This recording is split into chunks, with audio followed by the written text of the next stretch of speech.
तो नमस्कार दोस्तों, स्वागत है आपका अपने अपने YouTube चैनल इलेक्ट्रिकल क्रैकर्स के अंदर।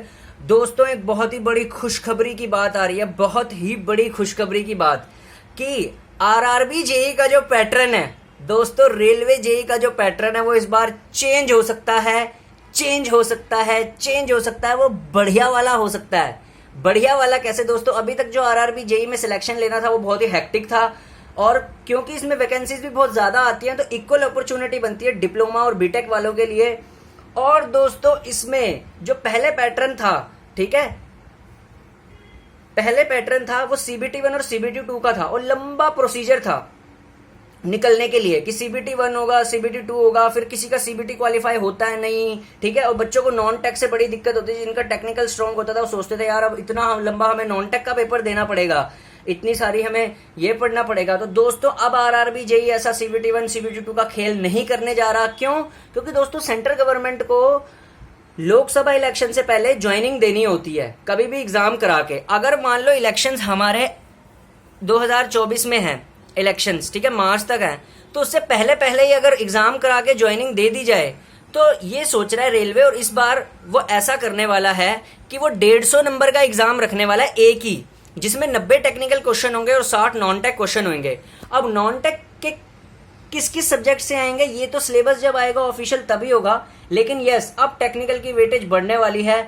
और अब जिनका टेक्निकल स्ट्रांग है, जैसे मेरा हो गया या किसी और का होगा, जिनको टेक्निकल से लगाव है, ठीक है, उनका आरआरबी जेई में कोई सिलेक्शन नहीं रोक सकता। तो आप जरूर तैयारी कीजिए, और ये बहुत ही खुशखबरी की बात है कि आरआरबी का पैटर्न जो है इस बार आपको देखने चेंज होने को मिल सकता है, ठीक है। और ये बढ़िया चीज भी है, ठीक है यार। अब दो एग्जाम कौन दे, और इतना लेट भी होता है ज्वाइनिंग में, ठीक है। तो मैं आपको अब क्या कहता हूँ, DFCCIL रहने दीजिए आप, ठीक है। जिन्होंने फॉर्म नहीं भरा वो रहने ही दो, ठीक है, बेकार है वो। क्यों 2 स्टेज दे के जाओगे उसमें, ठीक है ना, रेलवे वाली फैसिलिटी मिलनी है आपको वहां जाके, ठीक है, फ्रस्ट्रेट ही होगी, और उसकी जॉब आप छोड़ भी नहीं सकते आरआरबी की प्रिपरेशन करने के लिए। क्यों?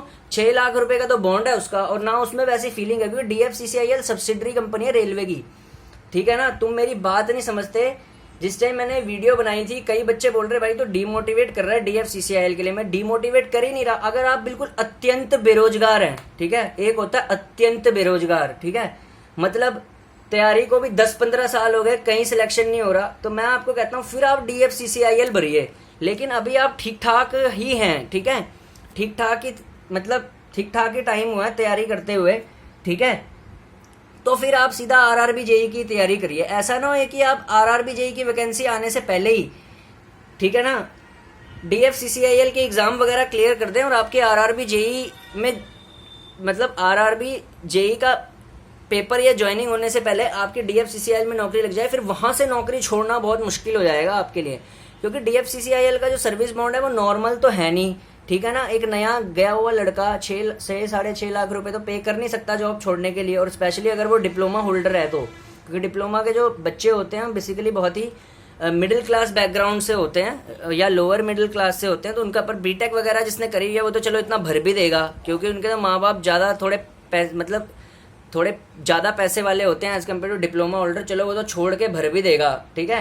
तो मैं डिप्लोमा वालों को यही हिदायत देता हूँ कि आप इंस्टेड ऑफ DFCCIL आप फोकस करिए, या तो जो डिप्लोमा का बिल्कुल अत्यंत बेरोजगार बच्चा है वो भर दे DFCCIL की, क्योंकि भाई कहीं जॉब नहीं मिल रही, चलो DFCCIL में तो मिले, ठीक है। लेकिन अगर आप अभी ठीक ठाक ही हैं, मतलब ज़्यादा टाइम नहीं हुआ है, ठीक है, और तो आप सीधा अब आरआरबी जेई का ही फॉर्म भरना। और अब एक ही पेपर होने की संभावना है, मतलब मोस्ट प्रोबेबली, ये अभी ऑफिशियल वीडियो नहीं है, प्रोबेबिलिटी बोली है, मोस्ट प्रोबेबिलिटी ऐसी होने की संभावना है कि 150 का पेपर होगा, में 90 टेक्निकल होंगे और 60 नॉन टेक होंगे। ये कभी पेपर पता है कब हुआ करता था? ये पेपर ना हमारे कभी सीनियर दिया करते थे जब मैं कॉलेज में पढ़ा करता था ना, जब मैं कॉलेज में पढ़ा करता था ठीक है ना। तो कॉलेज में जब, अभी भी मैं कॉलेज में पढ़ता हूँ, लेकिन कॉलेज में जब मैं पढ़ा करता था, ठीक है, तो कॉलेज में जब मैं पढ़ा करता था तो क्या होता था कि हमारे कुछ सीनियर हुआ करते थे, ठीक है। ये बात है कुछ 2015-16 की आसपास की, ठीक है। तो 15-16 के आसपास में मैं पढ़ा करता था कॉलेज में, और हमारे कुछ सीनियर पास थे, तो कह रहे थे कि रेलवे जेई का ऐसा ही पेपर हुआ करता था 150 नंबर वाला। तो और इसमें क्या होता था, इसमें जल्दी ज्वाइनिंग हो जाती थी 2 के मुकाबले। तो आरआरबी जेई भी कुछ ऐसा ही सोच रहा है कि ये सब 1-2 की जगह हम क्यों ना एक से ही ले लें, ठीक है, 150 नंबर का एक बना के और जल्दी रफा दफा करें वैकेंसीज को, ठीक है, मतलब इलेक्शन होने से पहले, ताकि ये शो कर सके हाँ भाई ज्वाइनिंग हुई है बच्चों की गवर्नमेंट जॉब्स में।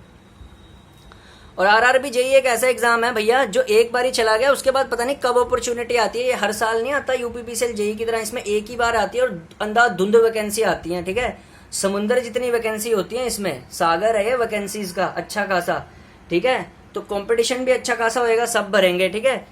देखो एसएससी जेई में ना थोड़ा सा डिप्लोमा वालों के लिए थोड़ा सा वो होता है, थोड़ा सा नीचे रह जाते हैं वो बीटेक के कंपैरिजन में, क्योंकि वहाँ पे सीट्स कम होती है। लेकिन आरआरबी जेई में आपको डिमोटिवेट होने की जरूरत नहीं है, आरआरबी जेई में आप उतना ही अच्छा कर सकते हैं जितना एक बीटेक वाला कर सकता है। क्यों? आरआरबी जेई में सीट्स बल्क होती हैं।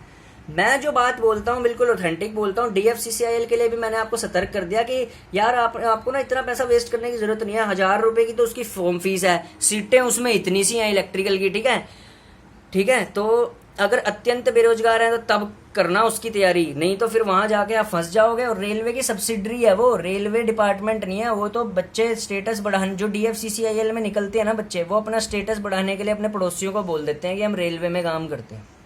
भाई वो रेलवे की जॉब है, पर वो एक रेलवे की सब्सिडरी पीएसयू है। रेलवे में जो पर्क्स एंड अलाउंसेज होते हैं ना वो वहां नहीं मिलते। डीएफसीसीआईएल का एम्प्लॉय भी 24 घंटे नाक रगड़ता है, ठीक है, रेलवे के लिए। और रेलवे का एम्प्लॉय भी 24 घंटे नाक रगड़ता है, लेकिन डीएफसीसीआईएल के एम्प्लॉय को इन्होंने इतना खराब माना हुआ है, मतलब कि उसको पास तक नहीं है ट्रेन का। बताओ फिर क्या फायदा हुआ रेलवे में जाने का जब तुम्हें पास ही नहीं मिल रहा। वही फिर क्या हुआ तुम्हारी मेहनत का। आप आरआरबी जेई में जाएंगे तो रेलवे का आपको पास मिलता है, मतलब आप फ्री में ट्रेन में सफर कर सकते हैं या कुछ कम पैसों में, ठीक है ना। जिस मर्जी डब्बे में घूमना, एसी में घूमना, कहीं भी घूमना, ठीक है। उनका रेलवे में पास ही नहीं है डीएफसीसीआईएल वालों का, तो फिर फायदा क्या। लैपटॉप अलाउंस दे देते हैं, लैपटॉप का क्या करेगा। लैपटॉप तो बंदा अपनी सैलरी से एक बारी में भी खरीद लेता है, यूपीपीसीएल जेई बन के भी खरीद लेगा, ठीक है। तो ये लैपटॉप फैपटॉप अलाउंसेज ये सब फालतू के अलाउंसेज होते हैं। मेन होता है वो सुविधाएं, बेसिक सुविधा जो मिलती है। बेसिक सुविधा कौन सी? यूपीपीसीएल में जैसे जिस बंदे की नौकरी लगती है आपको पता होगा, उसको इलेक्ट्रिसिटी काफी ज्यादा फ्री मिलती है, ठीक है। एसी उससी फूक सकता है वो बंदा अच्छे खासे, ठीक है। एसी भी लगवाओगे तो सैलरी में से पता नहीं 800 पता नहीं कितने रुपए कटते हैं, मेरे को तो इतना पता नहीं है। लेकिन यूपीपीसीएल में ऐसी सुविधा है कि यदि आप यूपीपीसीएल का क्वार्टर मिलता है ना आपको, चाहे वो डिस्कॉम में मिले चाहे वो ट्रांसमिशन में मिले, तो उस क्वार्टर में इलेक्ट्रिसिटी फ्री मिलती है। इसी तरह रेलवे में जब नौकरी लगती है तो ट्रेन का कंसेशन मिलता है आपको आने जाने का, मतलब आप रेलवे के एम्प्लॉय है तो आपको पैसे नहीं देने पड़ेंगे ज्यादा, ठीक है ना। अब डीएफसीसीआईएल में क्या फायदा ऐसी जॉब को लेने का जिसमें वो मेन सुविधा तो दे ही नहीं रहा। अच्छा डीएफसीसीआईएल वाला लिखता है आई गिव, हाँ उसका नोटिफिकेशन में बताता हूं मैं, I give laptop allowance, I give furniture allowance.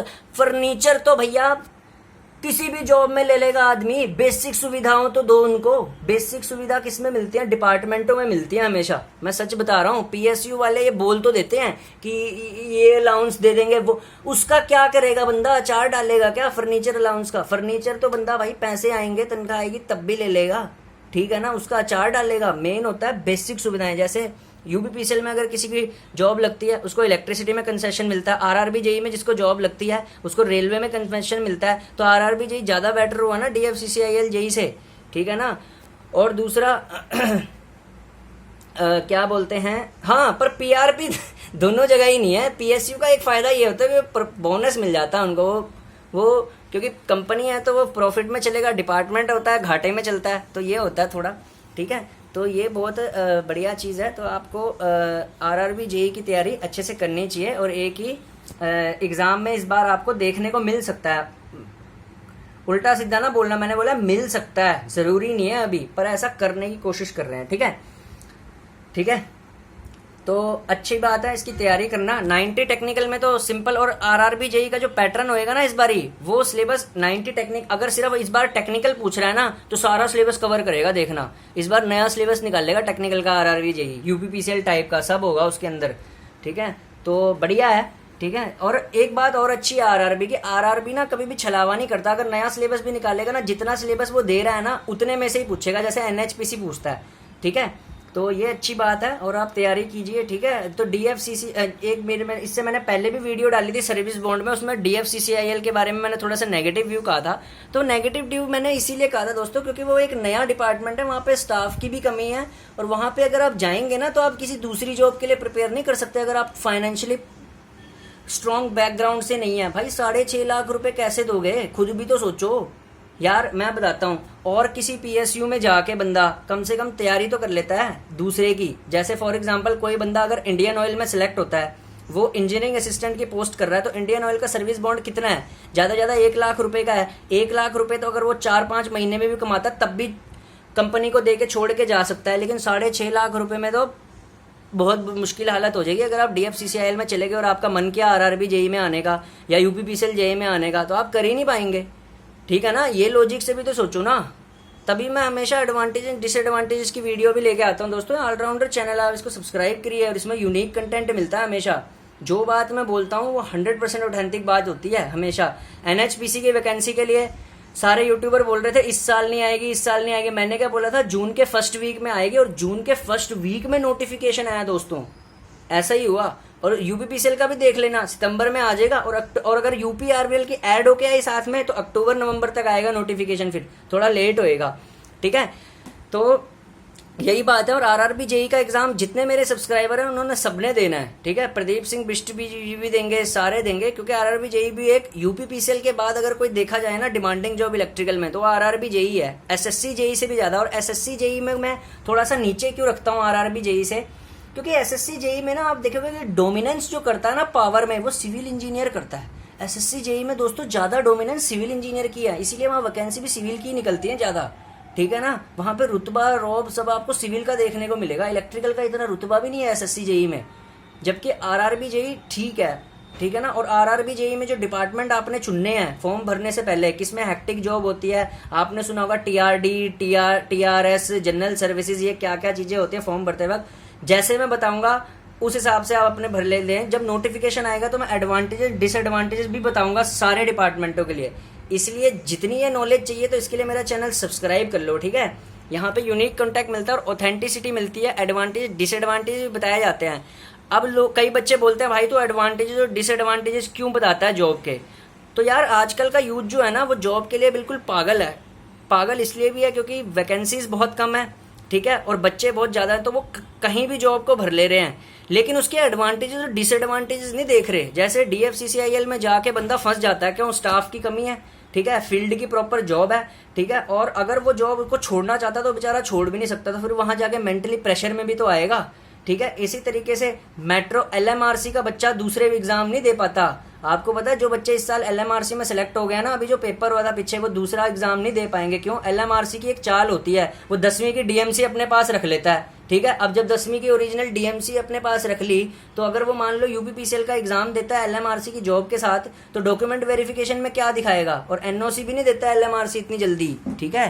तो ये चक्कर होता है दोस्तों। तो इसीलिए मैं हर जॉब के एडवांटेज डिसएडवांटेज बताता हूँ। आज आप जिस चैनल को सब्सक्राइब करने में दोस्तों हिचक रहे हैं ना, कल अगर मैं सक्सेसफुल बंदा बन गया ना, तो आप मैं दावा से कह रहा हूँ कि ये चैनल ना सारे YouTube चैनलों को पछाड़ देगा पीछे, क्योंकि इसमें ऑथेंटिसिटी है। Thank you.